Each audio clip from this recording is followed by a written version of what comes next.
Tem mais um cenário importante que a gente quer trazer aqui para você que está com a gente ao vivo na CNN Brasil, é falar do agro. O agronegócio, esse setor da sociedade tão importante, né, para a nossa economia nacional, para a nossa negociação internacional com outros países. O agronegócio brasileiro deve sentir o aumento dos custos de produção e ter uma margem de lucro menor no ano que vem, segundo previsão da Confederação Nacional da Agricultura. Então, já que expusemos aqui esse assunto, vamos chamar para conversa agora o diretor técnico da CNA, o Bruno Lucchi. Ou Lucchi, não quero cometer uma deselegância aqui, hein, Bruno? É Lucchi mesmo, falei certinho, né? Falou certo, é Lucchi. Muito bem. Boa tarde, tudo bem? Boa tarde, obrigada, hein, pela gentileza de conversar com a gente e de estar presencialmente na nossa sede da CNN em Brasília. Quero começar compreendendo, por favor, Lucchi, esses números que a gente citou. Por qual motivo, então, a nossa margem de lucro deve ser menor para o ano que vem? E se já existe uma expectativa de um valor menor em quanto? Bem, eu acho que vale de contextualizar um pouco como foi esse ano de 2022. Acho que depois de uma sequência de crescimentos robustos do agro brasileiro, né, nós crescemos 24% em 2020, mais de 8% em 2021. Então, agora em 2022, nós vamos ter um recuo de menos 4%. Isso se deve principalmente nos fatores internacionais ligados à guerra, que potencializou ainda mais os efeitos da pandemia, então nos deixando muito mais caro a questão de fertilizantes, combustível, energia, como toda a sociedade brasileira também sofreu com a questão energética, não só no Brasil, mas como no mundo. De certa forma, a gente conseguiu absorver boa parte desses custos. As cadeias que você tem um ciclo mais rápido, elas já foram incorporadas no preço dos alimentos esse ano. Porém, boa parte das cadeias de commodities, né, de grãos, que representam boa parte do PIB brasileiro, elas começam a ser plantadas a partir de setembro, ganham força em outubro e terminam agora em dezembro, né, boa parte da agricultura brasileira. Então, os insumos que foram comprados para essas cadeias, eles começaram no primeiro semestre e foram até agora no final do segundo. Então, nessa situação, nós compramos fertilizantes que tiveram 100% de aumento, é o caso do cloreto de potássio, se a gente pegar de junho do ano passado a junho desse ano. O MAP e a ureia, que são outros insumos muito utilizados, aumentaram em torno de 46% a 50%. E um defensivo muito usado para dessecar lavoura, que é o glifosato, foi mais de 225% nesse período. Boa parte dessas cadeias destravam preço, mas algumas não conseguem fazer isso. Se a gente fizer a análise do preço dos produtos, soja, milho e boi, por exemplo, a soja aumentou 20% nesse período, onde os custos subiram muito mais. O milho caiu 7% e o boi ficou basicamente estagnado. Deixa eu chamar Gustavo Uribe para participar dessa conversa com Bruno Lucchi, o diretor técnico da CNA. Uribe, por favor. Diretor, no cenário externo, é até compreensível essa expectativa negativa da CNA. Nós ainda temos a guerra da Rússia contra a Ucrânia, nós temos uma expectativa de crescimento menor de nações que compram nossa produção, como Estados Unidos e União Europeia. Que fatores internos da política brasileira podem acabar influenciando nessa perspectiva de menor lucro e maior custo de produção do agronegócio brasileiro?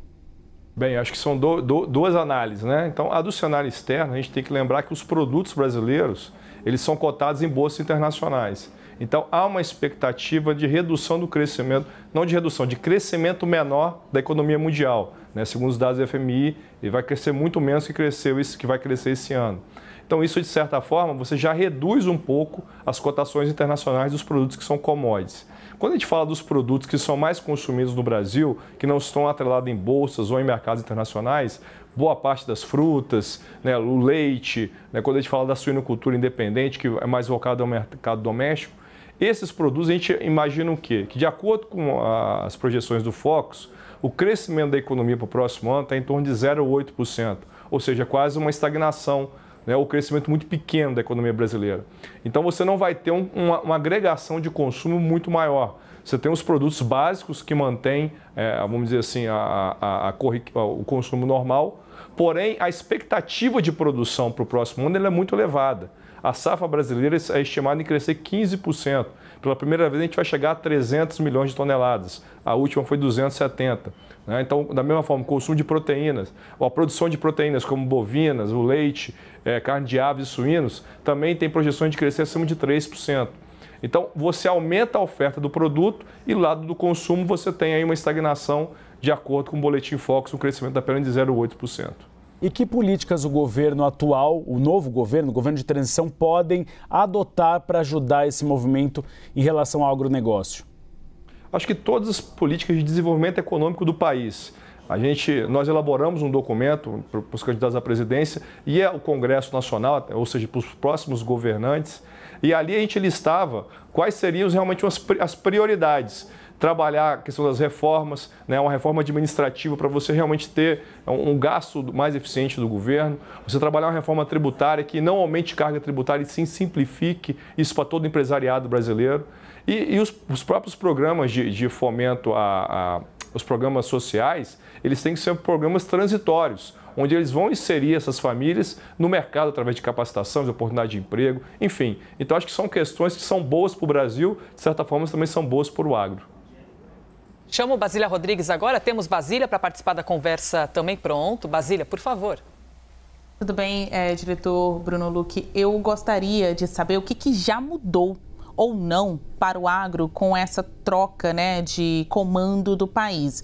A gente vê que o governo de Jair Bolsonaro tem ficado mais isolado, evitado pelo menos o palanque público, enquanto o governo de Lula, que em tese só começa dia 1º de janeiro, já colocou aí todos os seus articuladores em diversas áreas de governo para trabalhar, agir, pegar dados e vende a ideia de que o Brasil já está sendo percebido lá fora de uma maneira diferente, que futuros acordos comerciais estão mais garantidos devido à troca de perspectiva de governo, né? Na avaliação do senhor como um homem do agro, já sente alguma mudança para o agronegócio com a troca de governo de Bolsonaro para Lula ou também não é tanto assim? Na verdade, a gente vai precisar das ações assim que o governo assumir, para ter realmente a convicção de o que está mudando, né? Então, até o momento, a gente não tem qualquer proposta realmente efetiva do governo para o setor agropecuário, né, para os acordos comerciais, quais serão priorizados. A gente tem, nesse momento, uma discussão com a União Europeia, né, de uma maior pressão em cima da produção de alimentos, né, onde eles criam normas, inclusive, que diferem da legislação brasileira. Então, é do nosso interesse saber também como essas discussões serão conduzidas. Porém, o que nós tivemos até o momento, né, até pegando aí o resultado da COP, falando da questão internacional, que foi a última ação que o agro participou de forma efetiva, eu acho que a participação foi muito boa no sentido de mostrar aquilo que o Brasil pode trazer de benefício para o mundo. O Prêmio Mundial da Paz esteve lá e disse que o agronegócio brasileiro é referência na produção sustentável. Além disso, as discussões ligadas à energia limpa, que também boa parte oriunda do agro brasileiro, ficaram em evidência. Então, acho que tem uma base muito boa. Sabendo conduzir, né, e dar prosseguimento pragmático a esses pontos, nós temos certeza que o agro vai seguir auxiliando o Brasil a seguir na linha do crescimento. Em outras palavras, o senhor vê que esses efeitos positivos ainda estão no campo das ideias, né? Concretamente falando, ainda não tem um acordo, ainda não tem uma promessa mais efetiva, por exemplo, de mais fertilizantes para cá. Queria que o senhor pudesse esmiuçar isso. A gente já tem terminado aí 2, 3 meses de transição de governo e muito se fala que, olha, já está mudando. Lá fora, a gente está conversando com embaixadores, com investidores e já está trazendo novidades para o Brasil. O que vocês acham que vai acontecer a partir de 2023? Na verdade, a gente precisa dessa standardização mais clara, né? Que pese a conversa, não tem nada de efetivo. Da mesma forma, as propostas para o mercado doméstico. A gente fala muito do agro externamente, mas boa parte da produção brasileira fica no Brasil. Então, acho que seria necessário, até para a gente fazer uma avaliação mais justa, né, ter essas propostas na mesa, saber quem são as pessoas que vão estar à frente, né, da pasta, né, dos principais ministérios que fazem interface com o setor, até mesmo para que a gente possa traçar uma perspectiva justa aí de médio e longo prazo.